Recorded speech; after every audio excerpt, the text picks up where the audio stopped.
በቤታችሁ ወይም ደግሞ የምትሰሩበት ቦታ ዋይፋይ ካላችሁ ይሄ የምትመለከቱት ዕቃ ያስፈልጋችኋል። እንደምታውቁት ዋይፋይ እየተጠቀማችሁ መብራት በሚጠፋበት ሰዓት ዋይፋዩም አብሮ ይቋረጣል። ስለዚህ የምትሰሩት ስራ በላፕቶፓችሁ ወይም ደግሞ በስልካችሁ ይቋረጣል ማለት ነው።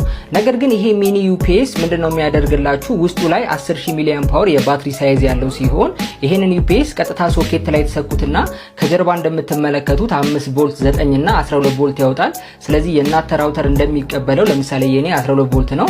እሱ ላይ ተሰኩትና ከጀርባ ራውተራችሁ ላይ ተሰኩታላችሁ ማለት ነው። በመቀጠል መብራት በሚኖርበት ሰዓት እንደ ኖርማል ጊዜው ያስጠቅማችሁና ነገር ግን መብራት በሚቋረጥበት ሰዓት ዋይፋያችሁ ለሰከንድ ሳይቋረጥ ውስጥ ላይ ባለው 10000 ሚሊ አምፓወር ደግሞ እንደ ራውተራችሁ በትንሹ ከ6 ሰዓት እስከ 18 ሰዓት ወይም ደግሞ ከዛም በላይ ሊያስጠቅማችሁ ይችላል ማለት ነው። ይሄንን ለራውተሮች ብቻ ሳይሆን እንደ ሴኩሪቲ ካሜራ ላሉ እቃዎችን መጠቀም ትችላላችሁ። ይሄንን ሚኒ ዩፒኤስ ለእናንተ እንዳሳያችሁ የላኩልኝ ዋፕ ኮምፒውተሮች ናቸው። ይሄን ብቻ ሳይሆን ሌሎችም ለየት ያሉ የኤሌክትሮኒክስ እቃዎችን እነሱ ጋር ማግኘት ትችላላችሁ። ቼክ አድርጉ።